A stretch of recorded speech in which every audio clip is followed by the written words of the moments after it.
Vijayakanth sir okay சொல்லிட்டாரு, கதைக்கு ஏத்த மாதிரி இருக்கிட்டார்.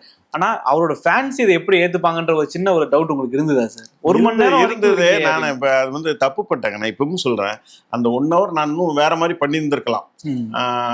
அவருடைய கொஞ்சம் விஜயகாந்த் சார் கொஞ்சம் அதாவது மாசா ஒரு ஆக்ஷன் வைக்கணும் அப்படின்ற மாதிரி கூட இல்ல, இன்னும் கொஞ்சம் ஹீரோயிசம் இருக்கிற மாதிரி பண்ணிருக்கலாம். எனக்கு அந்த நீங்க சொன்ன உடனே அந்த அது ஒரு சீன் இது வரைக்கும் நான் சொல்ல எதுலையுமே, இப்ப சொல்றேன். அந்த படத்துல நீங்க பாத்தீங்கன்னா மீனா வந்து அன்னைக்கு பர்த்டே, இவர் சின்ன வயசுல மீனா பர்த்டேக்கு ஒரு வளையல் வாங்கி கொடுக்கணும்னு நினைச்சிருப்பாரு. இப்போ அதே மாதிரி மீனாக்கு பிறந்த நாள்னு சொன்ன உடனே அவர் சரி அவளுக்கு ஏதாவது குக்கா இருப்பார் அதே வீடு அந்த கெஸ்ட் ஹவுஸ்ல. அப்போ நான் ஏதாவது அவளுக்கு கிஃப்ட் கொடுக்கணும், அந்த வளையல் கேட்டா அதை வாங்கி கொடுக்கணும்னு சொல்லிட்டு இப்ப மீனா வந்து ஒரு அடியோட வெறுக்குது. ஒரு சர்வெண்ட் ஒரு குக்குன்னு நினைச்சிட்டு இருக்கு, தன்னை ஒரு மாதிரி பாக்குறான்ற டவுட்லயே இருக்கு. ஆடியன்ஸுக்கு தெரியும் இவர் எந்த ஒரு என்ன எண்ணத்துல பாக்குறாருன்ட்டு. இப்போ அவர் சொல்லிட்டு வெளியில கிளம்புறாரு. அப்பதான் அந்த ஆனந்த் கூப்பிட்டு குக் சமையல் எங்கேயா போற அப்படின்னு சொன்னா, மண்ணை இல்ல வேலை எல்லாம் முடிஞ்சிருச்சு நான் போறேன் அப்படின்னா, அப்பெல்லாம் போக முடியாது அப்படின்னு சொல்லி மண்ணை எடுத்து கையில கொடுத்துட்டு இதுல எவ்வளவு மண் இருக்குன்னு எண்ணி சொல்லு அப்படின்பாரு.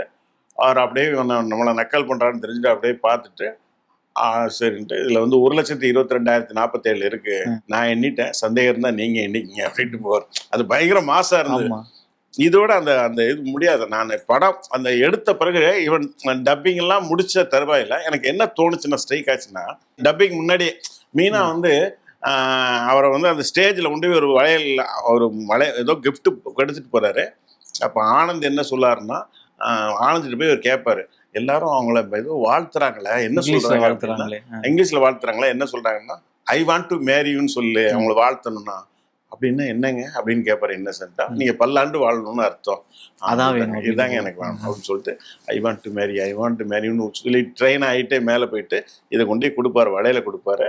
அப்படி மீனா பார்த்தோடனே அப்படி பார்த்தோன்னே I want to marry you அப்படின்னு எல்லாரும் சிரிப்பாங்க. மீனா சமயக்கார உன்னை கல்யாணம் பண்ணிக்க போறாண்டி அப்படின்னு ஃப்ரெண்ட்ஸ்லாம் சொல்லுவாங்க. மீனா வந்து அந்த வளையல தூக்கி எரிஞ்சிட்டு, யூ ராஸ்கல், ஒரு சமயக்காரன் நீ வந்து என்ன கல்யாணம் பண்ண ஆசைப்படுறியா அப்படின்ற மாதிரி சொல்லி இது பண்ணும்போது தான் அவரு அந்த விபரீதம் அவருக்கு புரியும்.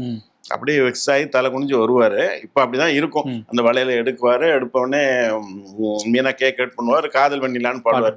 ஆனா எனக்கு எடுத்த பிறகு எனக்கு தோணுனது என்னன்னா, அப்படி வர்றாரு, வந்த உடனே அந்த ஆனந்த் அவரை தூண்டி விட்டு அவன் இப்ப சிரிச்சு என்ஜாய் பண்ணிட்டு இருப்பான். அவன் வந்து அப்படி பார்த்துட்டு என்ன சமையல் இப்ப எப்படி இருக்கு அப்படின்னு கேட்டோடனே பட்டீர்னு ஒரு அவனை அரைஞ்சிட்டு, இப்ப உனக்கு எப்படி இருக்கு, இதே மாதிரிதான் எனக்கு இருந்தது அப்படின்னு சொல்லிட்டு போனா எப்படி இருக்கும், அப்படி தோணுச்சு எனக்கு.